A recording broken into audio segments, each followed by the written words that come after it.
Rebonjour, donc les aléas du direct, mais voilà, donc je disais, le format reste inchangé, on échangera durant 1 heure, 45 minutes sur notre thématique, et puis ensuite nous répondrons à vos questions que vous pouvez du coup poser dans le chat. Je suis Stéphanie Chapman, responsable du DAVA de Lille. Le DAVA, dispositif académique de validation des acquis. Nous avons 2 missions. Une mission de certificateur dans la notification des recevabilités pour les diplômes de l'éducation nationale, et puis une mission d'architecte accompagnateur de parcours, donc pour accompagner et guider les candidats qui se positionnent aujourd'hui sur le parcours VAE. On va pouvoir continuer la discussion. Donc, on était sur les évolutions avec toi, Olivier, Oui, effectivement. Donc, deuxième texte qui a été publié, c'est l'arrêté du 3 juillet 2025 qui concerne le rôle et le fonctionnement des architectes accompagnateurs de parcours. On revient sur cette innovation de la réforme qui est le mot d'architecture, celui qui va dessiner le parcours d'accès à la VAE. Et donc, nous avions inscrit dans l'expérimentation des CGU sur les droits et devoirs des accompagnateurs, eh bien, nous l'avons transcrit dans un texte, dans un arrêté, qui permet de repréciser cette notion de modularité de parcours personnalisé, encadré et traçable. Bien évidemment, la qualité de l'accompagnement est garantie par Calliope VAE, qui est obligatoire pour faire un accompagnement à la VAE. Et puis, cet accompagnement, c'est la nouveauté, précise, bien évidemment, il est en amont de la recevabilité, c'est-à-dire qu'il permet à l'accompagnateur, avec son candidat, de réfléchir sur le choix de la diplomation, la trajectoire professionnelle du candidat, et que le choix de la bonne certification, et donc c'est un point essentiel pour nous, ce travail en amont, avant de démarrer, bien évidemment, son dossier de faisabilité. Et enfin, petite précision pour mémoire, l'accompagnement reste optionnel. C'est-à-dire que la loi permet à tout citoyen de faire une démarche de VAE avec un dossier en autonomie, sans accompagnement, donc sans financement, et donc déposer son dossier de faisabilité auprès d'un certificateur. C'est plus difficile, c'est plus hasardeux, mais tout citoyen peut aujourd'hui aller au tribunal sans avocat, et donc tout citoyen peut aussi aller faire un parcours VAE sans candidat. Ce n'est pas forcément la solution qu'on recommande, mais cette possibilité existe, et donc les certificateurs peuvent avoir des dossiers de candidats non accompagnés. L'accompagnement est vivement conseillé. Quand même. Plus que vivement conseillé, notamment pour les premiers, deuxième niveaux de qualification. Enfin, on n'a pas de sujet là-dessus, mais c'est un arbitrage qu'on a perdu à Matignon, et l'autonomie de chaque citoyen de faire par lui-même laisse cette possibilité-là. Oui, parce que comme tu l'as dit, on est bien dans une logique de parcours et de projet, et peut-être plus dans une logique de « je reconnais ce que j'ai fait avant ». Voilà. On est vraiment sur une projection de retour à l'emploi, de mobilité. C'est exactement ça. Et le dossier de faisabilité est un travail de positionnement sur sa pratique professionnelle en lien avec l'exigence du certificateur découpé par bloc et par activité. Je veux dire que l'auto-positionnement, l'auto-réflexion sans un regard un peu professionnel extérieur me semble toujours un peu limite.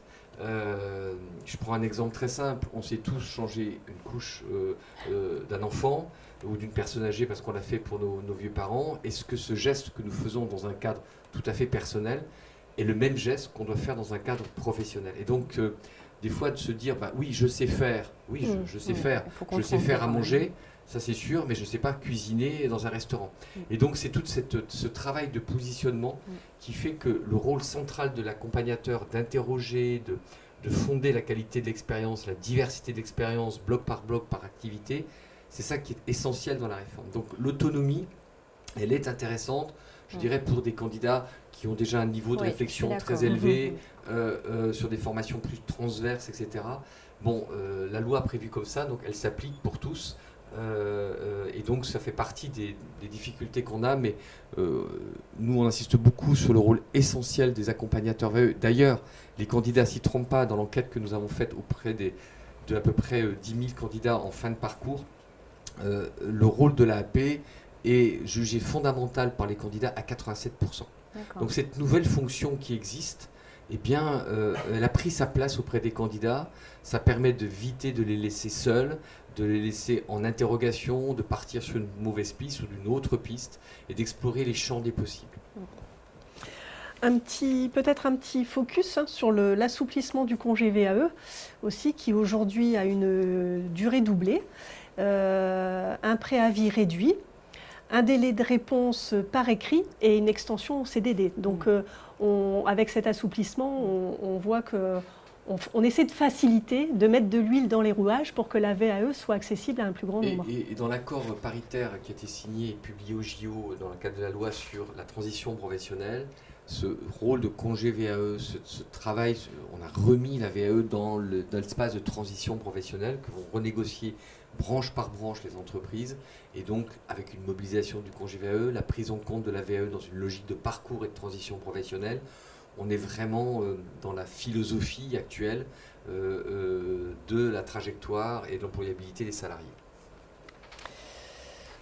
Alors sur notre présentation suivante, donc quels sont les bénéfices de cette simplification, puisqu'on reste dans un objectif de simplifier la VAE. Alors pour les candidats, cette plateforme unique qui est finalement un guichet d'entrée, je veux faire une VAE, je me renseigne sur France VAE, je trouve toutes les informations dont j'ai besoin, donc permet de faciliter la lisibilité, permet de faciliter l'accès. Aujourd'hui, on est, alors je pense, à plus de 930 certifications, ça change tous les jours, mais voilà, aujourd'hui, il y a quand même beaucoup de certifications qui sont sur ce portail. Une prise en charge facilitée, comme tu le rappelais, Olivier, au démarrage, donc des parcours grâce, entre autres, au CPF, et une simplification et une accélération des démarches de par l'accompagnement que le candidat peut avoir. Effectivement, on essaie de lui simplifier toutes les étapes pour pouvoir accéder au jury et à une validation de certification. Est-ce que tu veux évoquer un petit peu les finances? L'idée quand même de la plateforme, c'est pas de dénaturer la qualité de la diplomation. On n'est pas là pour distribuer des diplômes ou des titres à visée professionnelle, c'est de simplifier toute la partie administrative amont et aval de l'accompagnement. On a gardé de manière extrêmement centrale ce travail de réflexion, de positionnement du candidat et d'écriture et de réflexion. Par contre, l'idée, c'est que tous les certificateurs, privés, publics, aient le même espace, puisqu'aujourd'hui, chaque certificateur faisait un peu ce qu'il voulait et le candidat essayait de chercher les informations. Donc ce rôle de la plateforme, ce n'est pas de distribuer des diplômes, c'est que le candidat puisse avoir un accès à l'ensemble des certifications possibles et imaginables et possibles avec son expérience professionnelle sur un seul endroit et réaliser tout le travail administratif sur cette plateforme. Nous ne sommes pas loin des 1000 certifications. On a une grosse mise à jour aujourd'hui, donc on s'en approche, ce qui veut dire qu'à peu près toutes les certifications aujourd'hui demandées par les candidats, à 98% sont déjà accessibles sur France VAE. Il nous manque quelques certificateurs, l'enseignement supérieur public parce que on a des problèmes de codage et de gestion des parcours avec le RNCP, puisque l'enseignement supérieur ne dépose qu'un référentiel RNCP pour un diplôme, alors qu'il peut y avoir 30, 40, 50 parcours. Le ministère de la Culture, de l'enseignement supérieur, les diplômes de la culture portés par l'Éducation nationale qui sont en refonte, mais globalement, nous n'attendons plus beaucoup d'autres nouvelles certifications à l'exception de ces précités. Et puis nous intégrons massivement les titres à visée professionnelle, les CQP des branches professionnelles. Cette semaine arrivent les 80 certifications de la métallurgie. Sont arrivées cette semaine aussi les certifications de l'agroalimentaire. Et donc l'idée, c'est que le candidat puisse choisir entre un titre à visée professionnelle, un CQP, un diplôme de l'Éducation nationale, un titre privé, et que son choix soit bien intégré. Donc les financements, même chose, il y a le CPF, mais l'idée, c'est que les entreprises aussi puissent accompagner, dans le cadre de projets collectifs, on en parlera tout à l'heure, la transition professionnelle de leurs collaborateurs, et puis les AT Pro, bien évidemment, les OPCO avec les politiques de branche et les branches. Et donc l'idée, c'est que les financements soient le plus clairs possible pour les candidats. Alors c'est vrai que c'est compliqué en ce moment, les financements, les AAP aussi. et pour les AAP en même temps.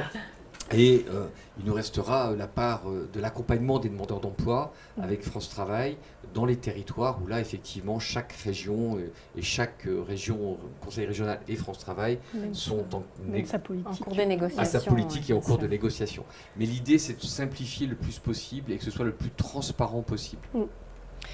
Alors sur les bénéfices pour l'AAP, c'est comme tu le rappelais tout à l'heure Olivier, un encadrement des missions et on est bien effectivement sur un accompagnement tout au long du parcours, dans le choix de l'assertif, pour le financement. L'idée c'est vraiment de pouvoir simplifier cette démarche, la démarche auprès du candidat.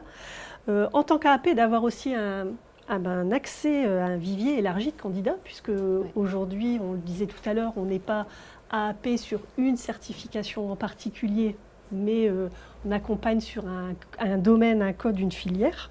Avec une information aujourd'hui. Comment ? Avec une information nouvelle aujourd'hui, on en a parlé tous les trois.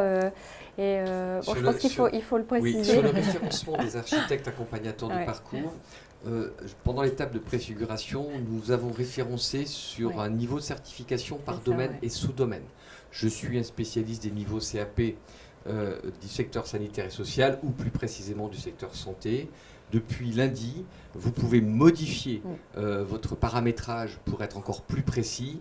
Dans le secteur santé, vous allez jusqu'au paramédical, jusqu'au médical, ce qui veut dire que le candidat, quand il va choisir son accompagnement, soit il prend un accompagnateur du niveau général, du niveau du domaine, du sous-domaine ou du sous-domaine. Ça, c'est une réelle avancée. C'est une réelle avancée parce qu'on ne pouvait pas la faire avant tant qu'on n'avait pas une volumétrie de diplomation importante parce qu'on voulait voir comment ça réagissait. Ça allait s'articuler. On est toujours, vous savez, dans un mode itératif chez France VAE depuis notre création, donc on ne code pas, on ne fiche pas un process tant qu'on ne l'a pas un peu éprouvé. Et donc là, depuis lundi, vous pouvez aller modifier vos paramétrages dans la plateforme. Vous avez tous les AP ont reçu un mail et on va un peu vous embêter avec ça pour que vous le fassiez parce que derrière, nous allons aussi modifier les critères de sélection du candidat. Il va pouvoir faire comme sur Booking, choisir des options de modalités d'accompagnement, outre l'accompagnement en distanciel, en présentiel, il va pouvoir aussi choisir le domaine, le sous-sous-domaine et le sous-sous-sous-domaine. Et donc les listes d'AP se verront simplifiées et réduites. Réduites parce que là, il a pléthore de choix. Il a encore beaucoup trop de choix. Et donc, du coup, c'est un peu compliqué, en sachant que les critères sont précis et que c'est un tirage au sort par liste de 12 avec une formule. Il n'y a pas de privilège. C'est une formule mathématique, comme le loto. Et donc, l'idée, c'est que le candidat puisse aussi affiner un peu les choses. Même chose, puisque le portail est réflexif candidat AAP pour le portail entreprise dont on parlera tout à l'heure, c'est-à-dire que la sélection peut se faire par critères pour l'entreprise. Et donc, plus vous êtes précis, plus votre offre de service est précise. On va vous demander très bientôt de savoir si vous voulez développer une offre de service sur les projets collectifs. Eh bien, il faudra aussi aller modifier votre portail. Donc, je vous invite quand même régulièrement à lire nos newsletters quand vous êtes AP, les mails qu'on vous envoie, parce qu'à chaque fois, on vous fait des nouvelles fonctionnalités et que c'est dommage de ne pas aller paramétrer régulièrement vos portails. C'est ce qu'on se disait en préparant le café VAE. Voilà. En sachant qu'effectivement, France VAE aujourd'hui, en quelques mots, c'est 120 à 150 000 visites par mois. C'est extrêmement important, c'est-à-dire qu'on a démarré à 30 000, aujourd'hui on est à 120 150 000 visites par mois. On a un taux de dépôt de dossier qui a franchi la barre des 5 000 candidats par mois et à quasiment 7 000 dossiers déposés en recevabilité par mois, ce qui veut dire que grosso modo l'objectif que nous étions donné de 100 000 parcours à la fin de la mandature, vraisemblablement qu'on sera à 100 000 parcours engagés par an assez rapidement. C'est-à-dire que l'effet portail et centralisation de la donnée a un impact extrêmement important. Il faut aussi que vous sachiez que avant la réforme, 70% des demandes de VAE étaient tournées autour du grand champ du secteur sanitaire et social.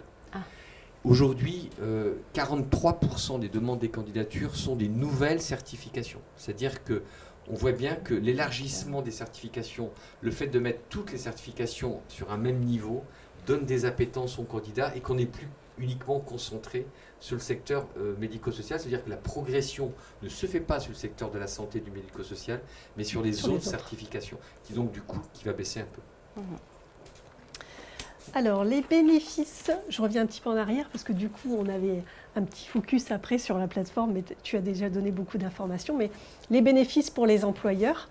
Béatrice, est-ce que tu peux, voilà, toi qui gères des accords cadres. Accords cadres au national et des entreprises qui souhaitent pour, on va dire, un ensemble de salariés avoir, une entrée spécifique. Les bénéfices pour l'entreprise, pour moi, la validation des acquis, ça reste un levier pour permettre d'avoir la visibilité des compétences de l'entreprise. On parle d'une cartographie des compétences. On accompagne les salariés à grandir dans l'entreprise. L'entreprise, elle fait des choix stratégiques en fonction de l'évolution de son produit, de son système économique et la validation des acquis pour avoir déjà participer à de belles réussites et un réel levier. Je pense qu'elle reste encore méconnue. Alors le fait d'avoir cette entrée sur le portail VAE Collective avec une visibilité des cohortes, parce que je pense que ça c'était un manque, c'est une réelle plus-value. Le congé, comme tu le disais Stéphanie, qui est étendu. L'investissement de l'entreprise, déjà simplement par le congé, peut être une plus-value. Et sur le financement CPF, l'entreprise, elle n'a pas de minimum en abondement à intégrer dans le parcours du candidat, et ce qui lui permet de ne pas financer son reste à charge de 102,23 €. Alors, tout bénéfice pour moi au niveau de l'entreprise. Ça permet de renforcer les partenariats, tu l'as écrit, avec les projets de territoire, puisqu'une entreprise elle est intégrée dans son territoire. Et le salarié, à partir du moment où il a réussi, c'est l'ambassadeur pour les autres. Ça veut dire qu'on peut démarrer des VAE collectives avec peu de salariés. Pour autant, ces salariés, il faut les valoriser. Ils deviennent ambassadeurs et on ne dit pas « c'est quelqu'un qui m'a dit que ça fonctionnait », c'est bien le salarié de l'entreprise. Je le dis parce que j'ai échangé avec un futur client, on va dire, de VAE collective au national. Et ça, ce n'est pas dans l'idée. Alors, si on a des entreprises qui nous écoutent, même si c'est peu au départ, ça donne envie. On a un ambassadeur et après, on permet à l'ensemble des salariés de se positionner et on a le retour de salariés qui, parce qu'ils ont réussi à obtenir une certification, ont envie encore de grandir dans l'entreprise et vont encore se professionnaliser et encore évoluer dans leur parcours professionnel. On est vraiment sur la notion de parcours. Moi qui fais de la VAE comme Olivier depuis 20 ans, l'idée c'est pas je choisis ma certification sur le portail France VAE et j'ai obtenu ma certification, ça s'arrête là. Aujourd'hui on est bien sur un projet VAE et l'entreprise elle a vraiment à porter ce dispositif. C'est important ce point-là parce que la VAE est toujours considérée comme un outil du salarié. On est d'accord. La volonté du législateur, et puis telle qu'on l'a travaillé avec nos partenaires, avec les entreprises, avec les branches, de faire de la VAE un outil de la codécision au même titre que le compte personnel formation. On peut le garder à titre personnel, mais on peut aussi le garder, le porter dans le cadre d'une politique de développement des compétences.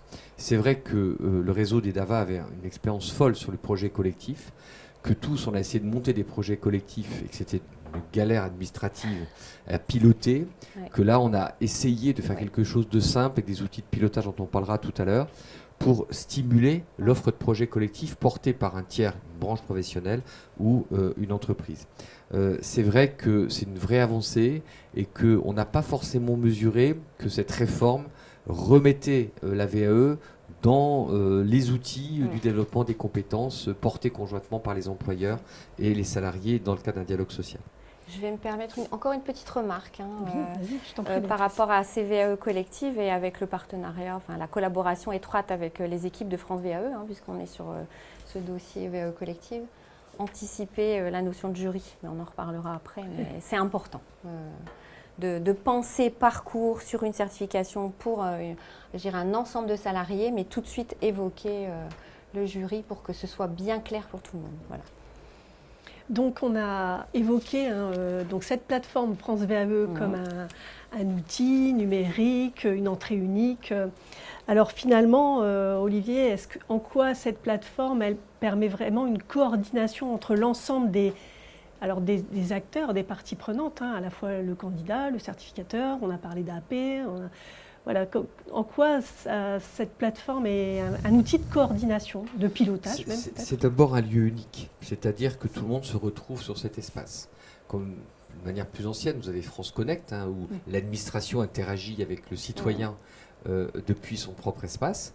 Eh bien, le modèle de construction de France VE, c'est un modèle interactif, c'est-à-dire que tout ce qui se passe dans l'espace du candidat peut avoir un impact dans l'espace du certificateur, de l'accompagnateur et de l'entreprise demain. Ce qui veut dire que ce mode de fonctionnement met en lien automatiquement tous les acteurs. Plus besoin de sortir pour faire, la recevabilité est prononcée sur l'espace, la convocation des jurys est prononcée sur l'espace, les résultats des jurys sont communiqués sur l'espace et nous allons nous communiquer bien évidemment après à France Compétences pour alimenter le passeport compétences des citoyens quand nous aurons fait notre travail d'interopérabilité qui est un gros chantier. Mais globalement, l'idée, c'est que ce qui est fait une fois n'est pas à refaire. France VE est un service public.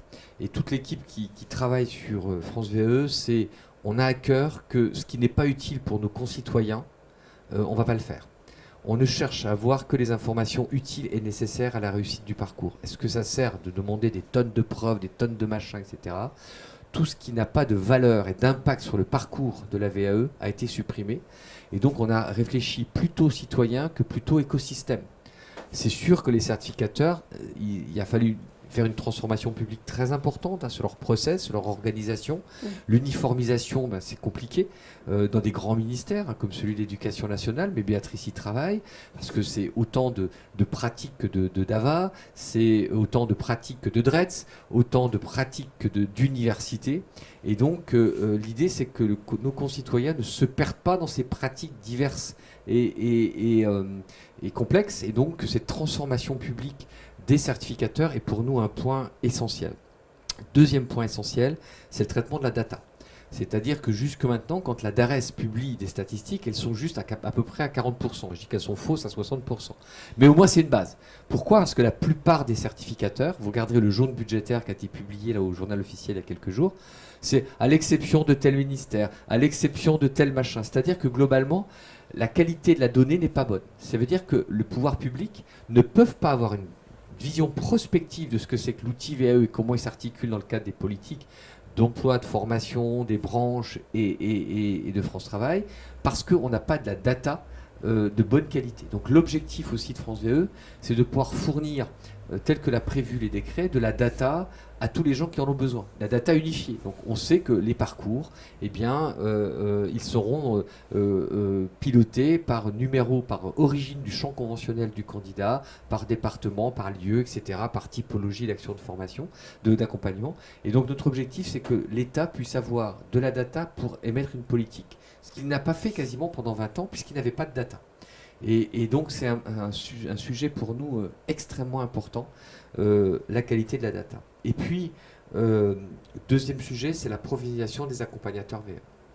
On pourra t'en parler tout à l'heure, mais on a bien mis cette notion d'architecture complémentaire à l'accompagnement VAE parce qu'on tient beaucoup à cette phase, entre guillemets, d'amont d'une démarche VAE. On a encore trop de candidats aujourd'hui qui arrivent sur le portail mal informés. Ils viennent chercher de l'information qu'ils n'ont plus d'ailleurs sur les territoires, ce qui est un vrai sujet, on peut en parler aussi rapidement. Et de ce fait, l'architecte accompagnateur de parcours a besoin de ce temps de réflexion avec le candidat pour reposer la question de la trajectoire.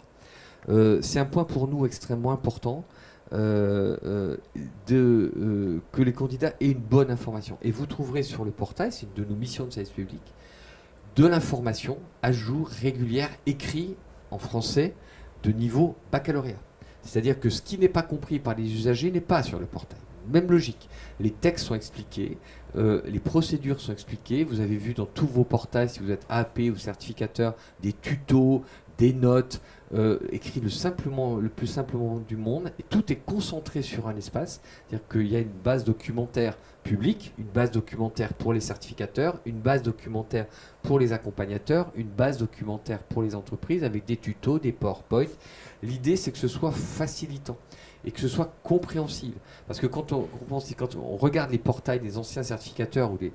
Enfin, moi, je n'y comprenais rien. Même celui du ministère du Travail, je peux vous garantir qu'il fallait s'accrocher pour qu'il soit à jour et pour qu'il soit compréhensible, puisque le ministère du Travail, lui, il publie des textes, donc il écrit en droit. Le droit, ça doit s'expliquer. Et donc, ce travail de la ressource documentaire, c'est aussi un point pour nous extrêmement important. Et puis, la nouveauté, c'est le portail de VAE collective dont on parlera tout à l'heure, qui est pour nous une source extrêmement importante. Donc, la professionnalisation des AAP, et pour nous aussi, cette synergie que l'on fait avec des webinaires, avec des newsletters, elle est importante pour bien comprendre ce qu'on attend des accompagnateurs et ce que le législateur attend des accompagnateurs, architectes, accompagnateurs de parcours. Alors, on parlait du coup certificateur. Ouais. Alors, Béatrice, en tant que chargée d'études et d'évaluation VAE au ministère de l'Éducation nationale, le ministère de l'Éducation nationale est quand même, selon les chiffres, le premier certificateur. Oui. Alors en quoi, comment le ministère s'intègre dans cette réforme Alors, je vais parler de mon poste, puisque je suis arrivée donc à la DGESCO, Direction Générale de l'Enseignement Scolaire, au 1er juillet. Et j'ai pris la succession de Norbert Jaouen, pour ne pas le citer, qui a fait valoir ses droits à la retraite. L'objectif de mon arrivée, dans la continuité de ce que faisait Norbert, c'est d'animer le réseau national des DAVA, dispositif académique de validation des acquis. Comme le disait Olivier, je rebondis sur les data, les données. On a, nous, notre système interne qui s'appelle IVAE et qui va être connecté au portail France VAE. Quand on dit tout sera sur le portail, mais en tant que certificateur, alors pour l'historique, je rebondis sur ce que tu disais Olivier, mais on a des données, mais là elles vont être connectées directement sur le portail France VAE. Et là je vais parler pour les collègues en DAVA certificateurs, on est amené à faire des doubles, des triples saisies aujourd'hui, parce que le candidat, il a un accès qui est facilité aujourd'hui. Pour autant, back-office certificateur, on s'est rendu compte avec les équipes et le travail des équipes en SI, Portail France VAE et l'Éducation nationale, qu'il fallait qu'à un moment, il y ait des données. Quand le candidat inscrit son nom, son adresse, ses coordonnées, s'il l'inscrit sur un portail, il faut que ce soit automatiquement transmis sur un autre portail. Là, pour les données, Olivier, je voulais rebondir sur cette idée. Et ça, c'est un gros chantier. Un gros chantier, c'est en cours. Je pense qu'on a encore un petit delta. Ça ne sera pas opérationnel de suite, mais pour les collègues qui nous écoutent et aussi les architectes accompagnateurs de parcours, bien comprendre qu'on est sur un grand système qui existait, qui est occupé de s'ajuster au portail qui sera ce portail unique. Nous, on est sur des échanges actuellement au niveau du ministère sur au 1er janvier 2026, comme tu l'as noté, on aura toutes les certifications du ministère de l'Éducation nationale qui seront intégrées au portail. Ça veut dire qu'on aura un choix. On n'aura plus la possibilité de s'inscrire sur un portail qui existait précédemment pour le ministère de l'Éducation nationale. Pour autant, on a la question des agents de la fonction publique, mais on arrivera peut-être, on en reparlera après, Olivier. Ça reste une interrogation par rapport à l'entrée. Notification de la recevabilité. Aujourd'hui, le candidat, accompagné ou non accompagné, obtient la notification de sa recevabilité. Là, on aura, nous, en tant que certificateur, la possibilité de recevoir directement le dossier de faisabilité. On n'a pas de délai. Je dirais qu'au niveau de l'Éducation nationale, on a à peu près maxi une dizaine de jours, je pense. Et encore, c'est un grand maxi pour obtenir la recevabilité. C'est relativement court. Le dossier de validation, une fois qu'il sera, aussi... à déposer, ça passera par ce système de dépôt automatique sur le portail, sur notre portail, on va dire IVAE, et ça arrivera sur le portail France VAE. Je pense que ça va simplifier, on va dire, le système. Pour autant, comme le disait Olivier, l'AAP a tout son rôle. Et pour ma prise de fonction, moi je dirais que la communication à améliorer à notre niveau, c'est d'expliquer comment on s'organise au niveau de l'éducation nationale par rapport à des délais à respecter. Et je vais arriver sur les jurys. La possibilité d'obtenir un jury dans les 3 mois, on l'a bien intégré au niveau du ministère. Pour autant, dans l'action, on a affaire à des départements examen concours qui aujourd'hui assurent déjà 2 sessions, une session de printemps, une session d'automne. On va tendre vers les 4 sessions, on en a déjà discuté aussi, Olivier. Les candidats qui vont être convoqués, on aura aussi ce système d'interopérabilité, c'est-à-dire qu'on ne va pas aller chercher les données, le candidat va recevoir sa convocation et au niveau des jurys, on aura une date. Et pour répondre à la commande, naturellement, pour obtenir le financement, avoir les documents qui vont bien pour permettre à l'architecte accompagnateur de parcours de bénéficier du financement via le compte personnel de formation. Alors, on a ajouté nos valeurs, Stéphanie, par rapport au réseau éducation nationale. Donc, les DAVA sont bien là pour notifier les recevabilités dans le cadre de leur mission régalienne, mais sont aussi architectes accompagnateurs de parcours. Et les valeurs de l'éducation nationale, on les porte depuis 20 ans et moi encore plus aujourd'hui. Engagement, puisqu'on est sur une égalité de traitement pour l'ensemble des candidats. Une amélioration continue. Alors là, on a un échange avec les équipes de France VAE tous les 15 jours. On a pris nos rendez-vous. Avec, pour le réseau national des DAVA, la possibilité de poser des questions en direct et des réponses, on va dire, dans l'immédiat. L'intégrité, l'objectif c'est pour le ministère de mettre en avant naturellement les compétences des candidats et comme je l'ai expliqué, porter le projet VAE. Un point sur le choix de la certification, ça n'est pas simple. Olivier, tu as parlé de le candidat s'inscrit sur le portail, il a déjà un premier choix, mais le certificateur, il est là à vos côtés aussi pour vous aider dans cette dynamique. L'AAP complète le dossier de faisabilité, mais n'hésitez pas je dirais, à vous mettre en relation avec le certificateur. Le certificateur, son objectif, c'est de permettre de bien choisir la certification. L'AAP doit préciser aussi aux candidats que ça n'est pas si simple que ça, ce parcours de VAE, qui a un engagement de sa part. L'architecte ne va pas faire à sa place. Le certificateur va donner le droit d'entrée. Et aussi préciser que le certificateur, s'il n'accorde pas la recevabilité, c'est qu'il y a une raison. Il y a une raison et l'objectif pour le certificateur, et je pense que pour l'AAP, c'est vraiment d'être sur le projet du candidat et de permettre de réunir toutes les conditions de réussite. C'est-à-dire qu'on peut engager une validation partielle, on n'est pas obligé d'engager une validation sur l'ensemble des blocs de compétences. On peut choisir de faire une partie, une validation partielle et de revenir ensuite pour obtenir une certification dans son intégralité. Et c'est la relation entre tous ces acteurs qui va permettre aux candidats de bénéficier d'un parcours qui sera protégé et qui sera réussi, parce que si le candidat ne réussit pas, naturellement, en termes de résultats, autant pour le portail par rapport au nombre d'entrées, on aura peut-être des engagements, mais on n'aura pas de résultats. Et l'objectif, c'est de réussir, parce que des jurys qui reçoivent des candidats qui ont peut-être peu d'activités à présenter et qui viennent chercher une certification dans l'intégralité, risqueraient peut-être de créer des déceptions et ce n'est pas l'objectif non plus. C'est-à-dire que vraiment, on est sur notre rôle de certificateur et d'accompagnateur aux côtés des AAP, je dirais, et vous êtes nombreux, puisque j'ai posé la question, on est plus de 1200 ou 1300 AAP au national. L'entrée unique, mais comment je vais dire, à l'intérieur, pour le parcours, il faut absolument qu'on soit en liberté de questionnement et de réponse. Et on n'a pas les réponses à tout, parce qu'on a encore des problèmes techniques, mais on a tous l'objectif de réussite du candidat, en tout cas. C'est vrai, Béatrice, que l'expérience d'éducation nationale et la qualité du travail qui est fait depuis de nombreuses années sur la VAE vous a donné une cohérence. Et c'est vrai qu'on a toujours eu le ministère du Travail, les statistiques de l'Éducation nationale, parce que vous avez un outil performant. Ouais, ouais. Et globalement, le fonctionnement de l'Éducation nationale était très Éducation nationale, mais unique en son genre et pas, je veux dire, unifié au niveau de l'ensemble des ministères. Et c'est ça notre problème.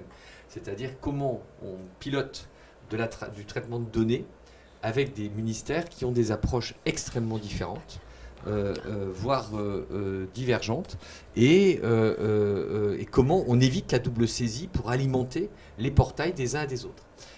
Et ça, c'est pour nous un point fondamental, parce que c'est un travail de longue haleine, le traitement de la donnée, et sur lequel, effectivement, on va s'atteler. Et c'est vrai qu'en termes d'expérimentation, on travaille notamment avec l'Éducation nationale et ses services pour commencer à travailler sur l'interopérabilité, mais ça fait partie de nos gros chantiers.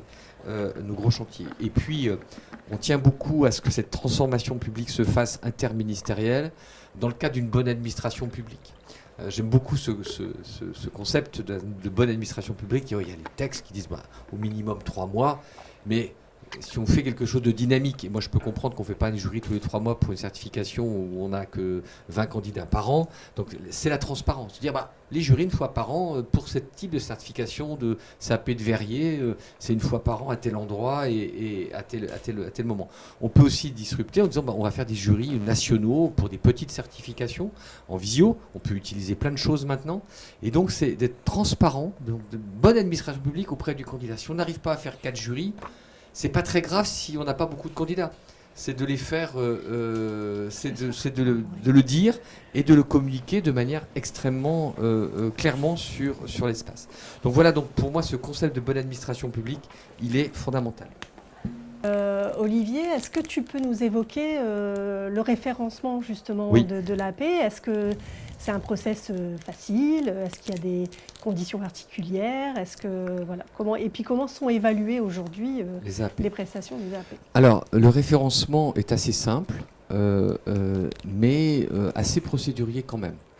Pourquoi? Parce que, notamment dans les organismes de formation, vous savez qu'on est très attentif à la lutte contre la fraude et l'usurpation d'identité des organismes de formation, donc on est un peu pénible.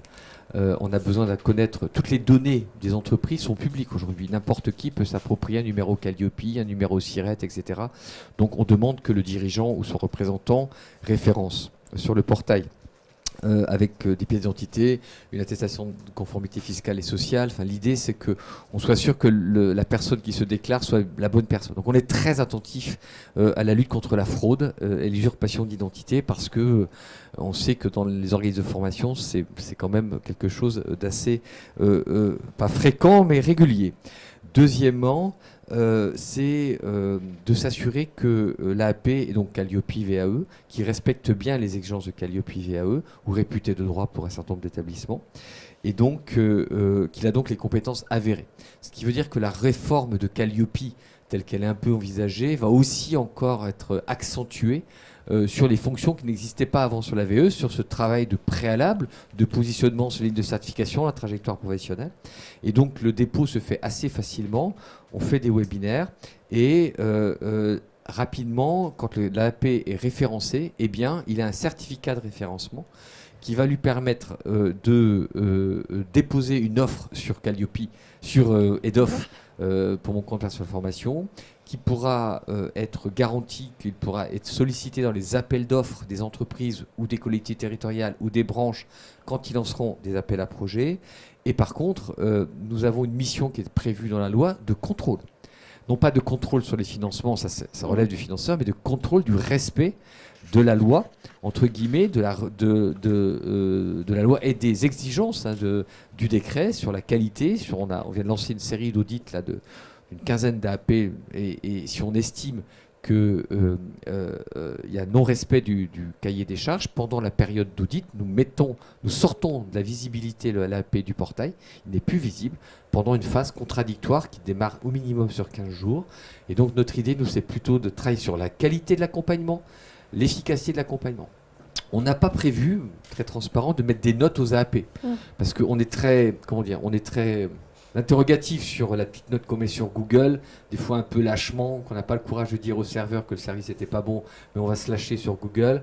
On travaillera avec les AP, c'est un sujet qui viendra vraisemblablement en 2026, c'est comment on valorise l'expérience et l'efficacité des AAP à partir des données qui seront publiques, c'est-à-dire au bout de combien de temps l'AAP répond au candidat, au bout de combien est-ce que l'AAP fait bien de la réorientation, combien est le taux d'abandon, combien est le taux de réussite totale, partielle, donc plutôt des critères objectifs qui sont les critères de pilotage des AAP. Et donc on n'a pas encore complètement avancé là-dessus, mais ça fait partie des choses sur lesquelles on travaillera vraisemblablement en 2026 pour que les candidats puissent aussi choisir avec des critères qualitatifs, comme quand vous choisissez une chambre d'hôtel avec des notations, mais là on va essayer qu'elles soient objectives.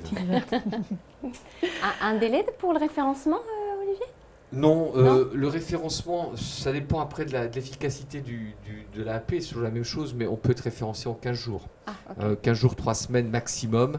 On aime bien faire un petit webinaire avant le référencement, donc on en fait un tous les mois, un tous les 15 jours. Si vous loupez un webinaire, vous attendez un peu, parce qu'on aime bien présenter les fonctionnalités de l'espace, parce que si on ne le fait pas, on a des tonnes de questions au support, et ils sont 3 chez nous au support, que vous les connaissez tous, Robin, Mathis et Maël, tout le monde les connaît par son prénom dans toute la France. L'idée, c'est qu'il faut absolument prendre le temps de présenter ce qu'il y a dans le portail, et notamment les outils de pilotage et les outils de fonctionnalité. Et puis, par contre, pour les certifications, on peut être référencé en tant que certificateur en 24 heures.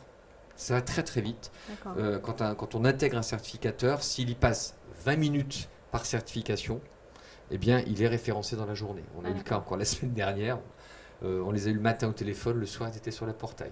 Donc ça peut aller très vite sur les certificateurs, en moyenne c'est 2 ou 3 jours. Les archers de parcours, c'est à peu près 15 jours. Et pas de... Excuse-moi,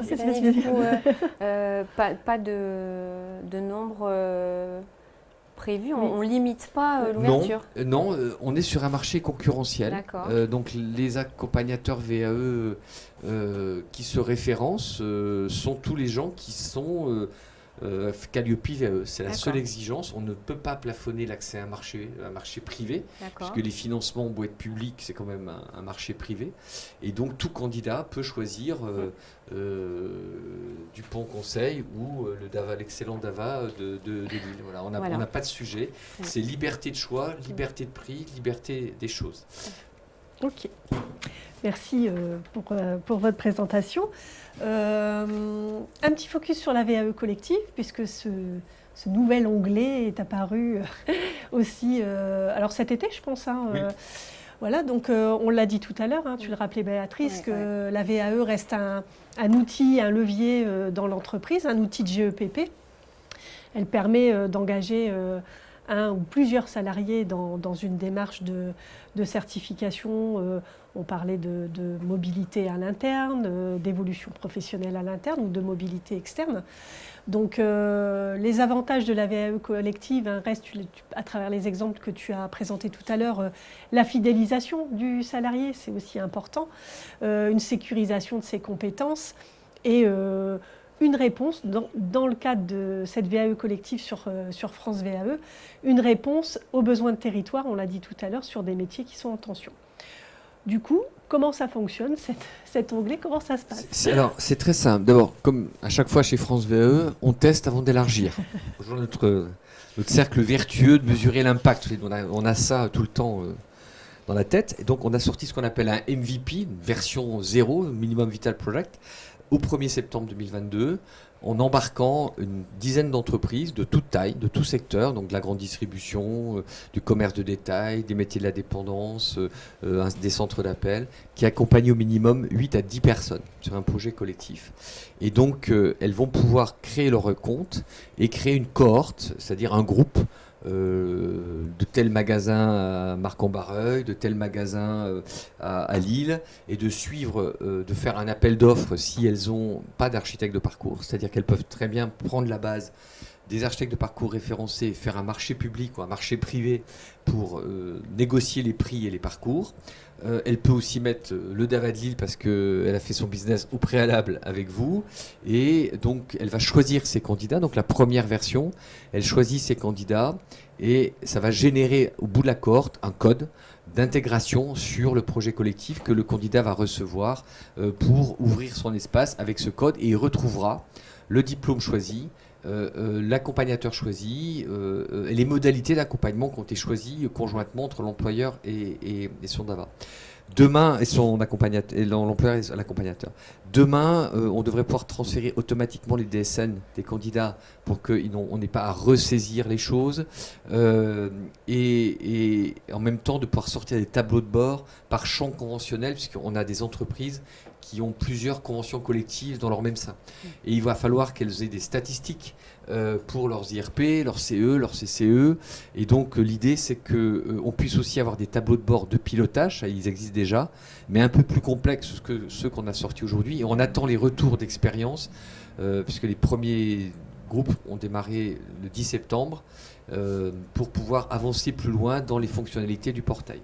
Ce qui veut dire aussi que, par exemple, un exemple très simple aujourd'hui, c'est une cohorte par diplôme. Pourquoi ? Parce que pour des problèmes de jury, ce qu'on voudrait, c'est que le certificateur ait aussi dans son espace, j'ai le groupe Tartampion sur lequel il faut que je donne la recevabilité en même temps. Et pour l'instant, on n'a pas encore découpé les groupes par certificateur, mais on est en train de le faire. Et donc pour l'instant, c'est un groupe en mode test avec un diplôme, un certificateur. Mais demain, on pourra faire un groupe avec plusieurs certificateurs.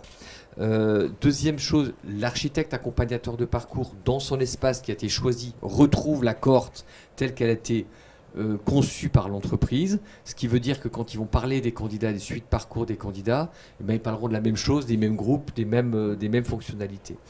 Et puis, oui. Tu parlais de porteur de projet. Oui. Ce porteur, c'est forcément une entreprise? Alors, le porteur de projet, c'est celui qui paye. C'est-à-dire, c'est celui qui amène des financements et qui est légitime pour choisir un accompagnateur et un modèle.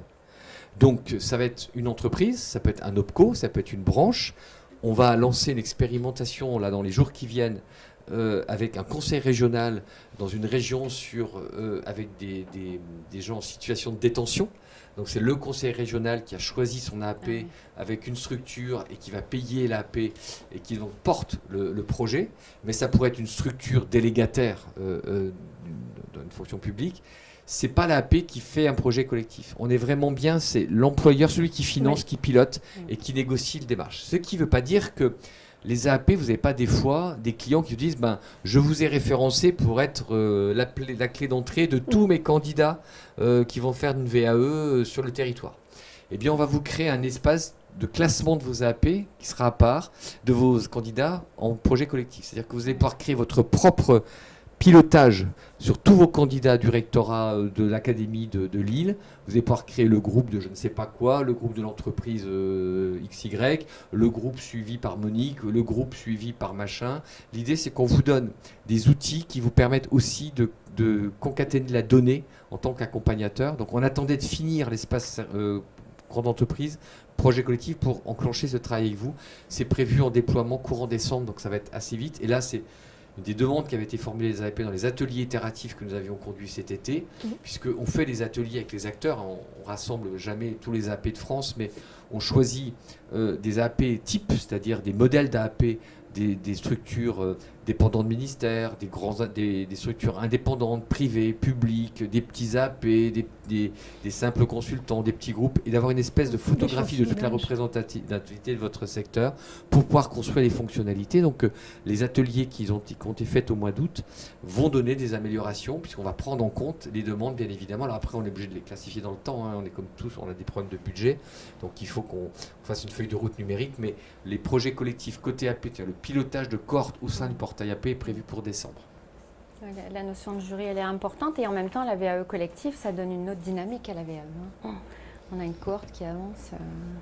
Oui, c'est ça, c'est beaucoup plus simple. C'est vraiment la grosse différence par rapport à un parcours individuel. Donc on peut dire que les enjeux et perspectives, alors 2026, 2027, en tout cas 2027, restent quand même l'objectif national ambitieux qui était le maintien de 100 000 parcours VAE par an d'ici 2027. France VAE comme guichet d'entrée unique au 1er janvier 2026. Toutes les certifs, mis à part les quelques exceptions dont tu as parlé tout à l'heure, seront sur le portail. Donc on est bien quand même sur aujourd'hui, après plus de 2 ans d'expérimentation, sur on va dire un modèle de simplification pour la VAE, de simplification pour le candidat, pour l'architecte accompagnateur de parcours, pour le certificateur, peut-être pas encore, mais c'est en cours. Ça vient. On y travaille. Donc voilà. En fait, c'est des certificateurs de petite taille. Donc, c'est-à-dire un certificateur qui avait 10, 15 certifications, ou 2, 3 certifications. Si vous saviez comme ils nous regardent avec des yeux d'amour, et ils n'ont pas d'outils, ils n'avaient rien. Ah oui, nous on avait les nôtres, on ne veut pas prendre les vôtres. Et en fait, les certificateurs de taille moyenne ou de petite taille, même dans les ministères, je pense par exemple au ministère de l'Agriculture, qui est quand même un gros ministère, mais qui fait peu de VAE, avec quasiment pas d'outils. Et donc, c'est compliqué de mélanger des gens très structurés comme vous l'êtes vous, à des ministères qui sont moins structurés, ou des certificateurs qui ne sont pas du tout structurés. Et donc, en fait, l'idée, c'est toujours trouver le modèle qui aille à peu près à tout le monde, et qui satisfasse tout le monde, toujours dans ce côté, qu'est-ce que ça apporte aux concitoyens. C'est vraiment pour nous essentiel, et c'est vrai que ce qui est important, c'est... Ça faisait 20 ans, 22 ans que la VAE existe, maintenant 23 ans. Quand Carole Grandjean, enfin Elisabeth Borne a impulsé cette réforme 20 ans après, il n'y avait pas eu de toilettage de la VAE. Et c'est vrai que l'éducation nationale, avec la VAP, avec l'histoire de la création de la VAE avec le cabinet de Péry et avec Vincent Merle, a donné un souffle incroyable. Et grâce à l'éducation nationale, à la VAE, 20 ans après, on savait tous que ça s'essoufflait tous, hein, on avait bien conscience de cela. On ne fait pas une réforme en 2 ans, enfin en 1 an. Je pense qu'on a lancé une dynamique importante de modernisation, de simplification, de sécurisation des parcours des usagers. Et donc tout ça, ça prend du temps, mais la perspective avance. Et c'est vrai que aujourd'hui, le nouveau ministre du Travail, qui est là depuis maintenant 15 jours, j'espère qu'il va rester un peu plus longtemps, dans ses 2 interventions publiques, il a bien parlé de la VAE et surtout de la fin de la réforme, texte qui nous manque encore ici ou là. Et donc il y a une vraie volonté politique de poursuivre le travail initié par Elisabeth Borne, puis Carole Grandjean, enfin Olivier Dussopt, Carole Grandjean et Astrid Panosur-Bouvet, de le poursuivre maintenant. C'est vrai que la stabilité politique fait que c'est compliqué des fois de suivre une réforme telle que celle-là, qui est une réforme importante, mais qui n'est pas non plus stratégique dans le fonctionnement de l'État. Et donc, voilà, on avance.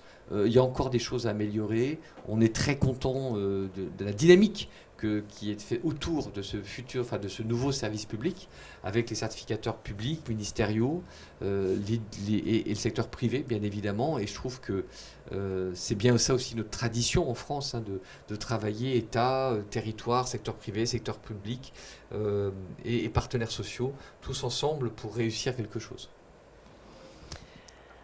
Alors, on arrive à la fin de notre présentation. Alors, on pourrait en parler pendant des heures, hein. Donc, forcément, les 15 minutes qui étaient consacrées aux questions vont être... Pardonnez-nous, je pense qu'on ne répondra pas à tous.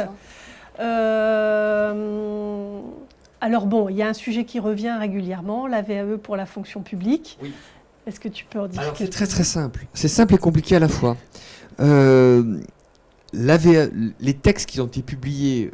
qui sont publiés au JO, ne concernent que le champ du Code du travail, du secteur privé.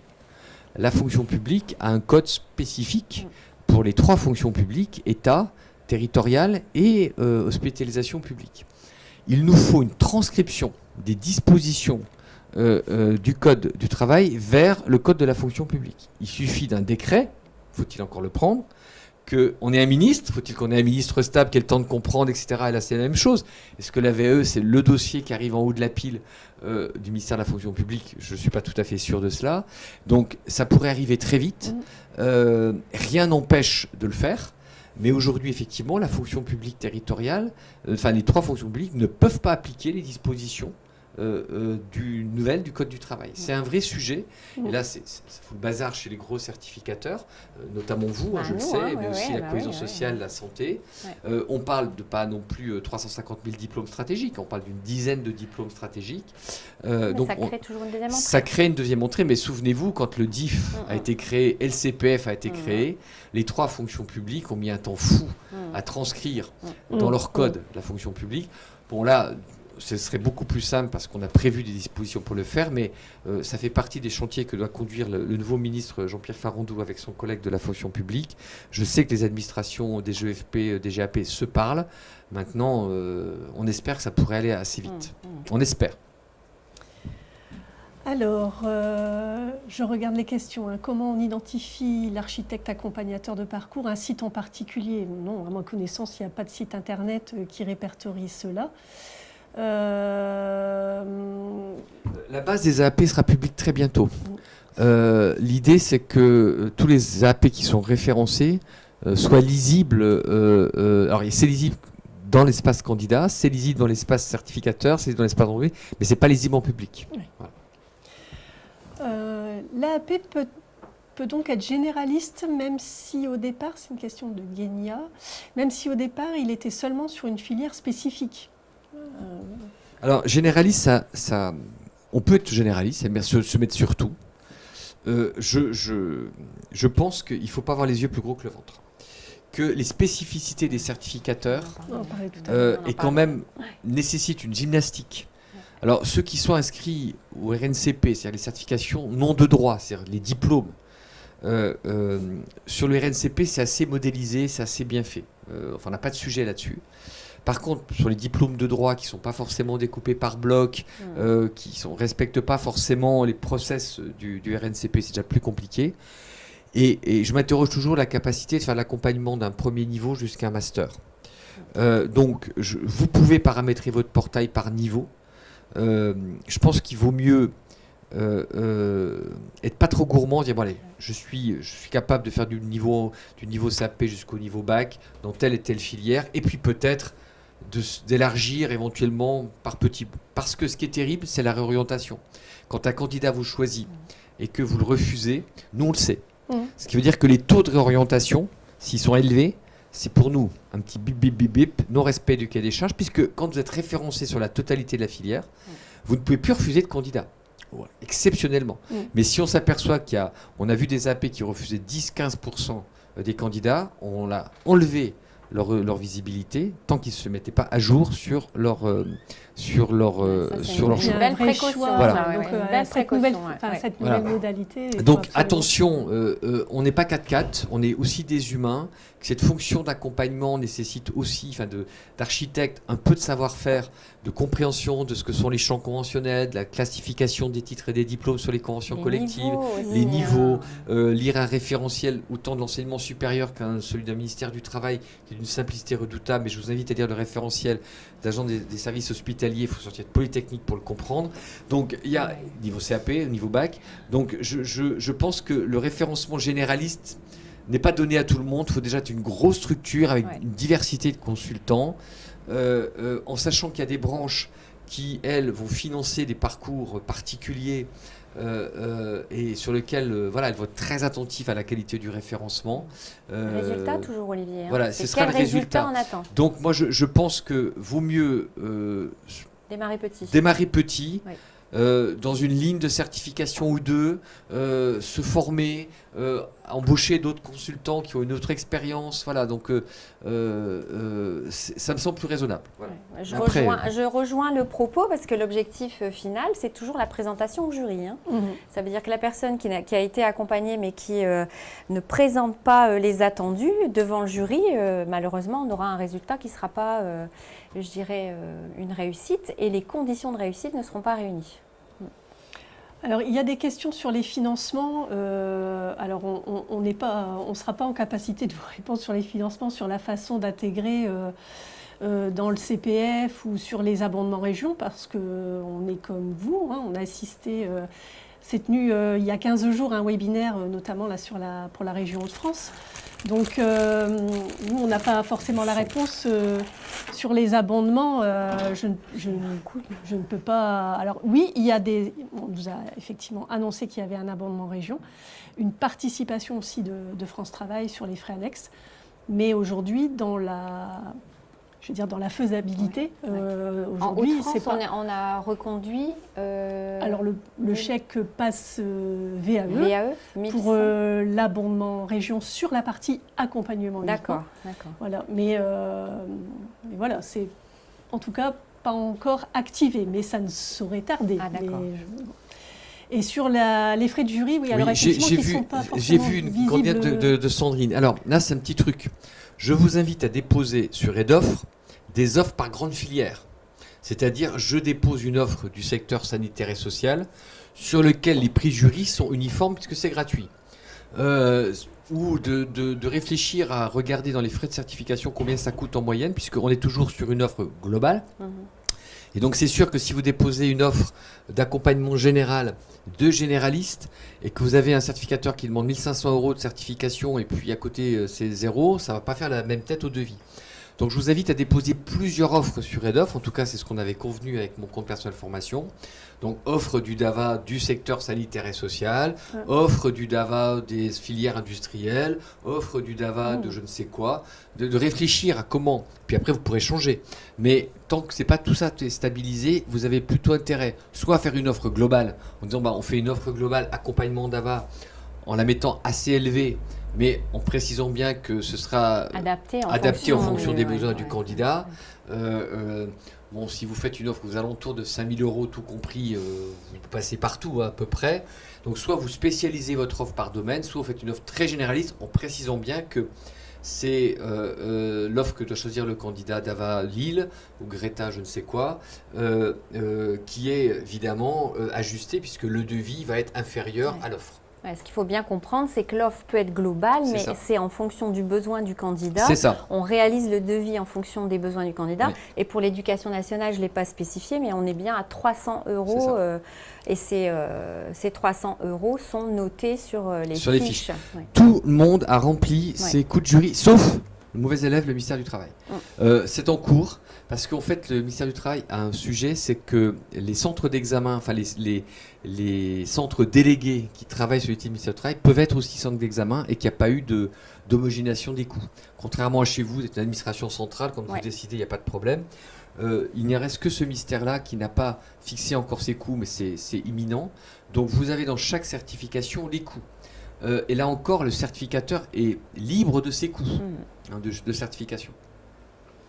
Alors on a une question sur est-il prévu d'instaurer un vrai service d'information sur la VAE préalablement à l'inscription des candidats sur France VAE et le choix de l'APP? Ça, je pense que dans le comité interministériel, il a quand même été rappelé que la communication doit aussi être portée par les régions, par les OPCO, par les CEP. Il y a aussi les conseils en évolution pro. Je pense qu'il y a effectivement...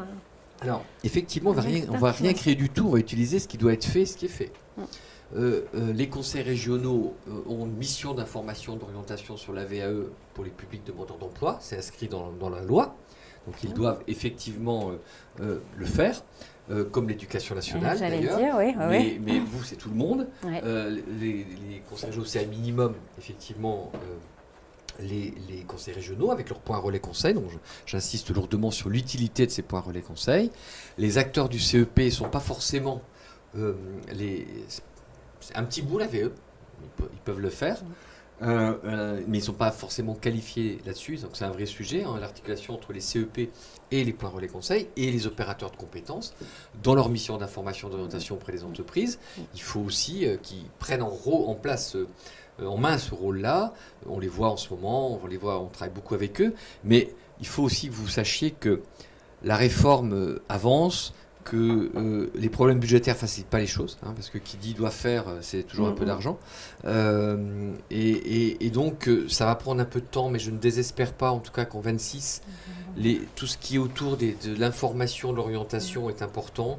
On voit qu'on a beaucoup de candidats qui viennent sur la plateforme chercher de l'information, mais qui ne vont pas plus loin.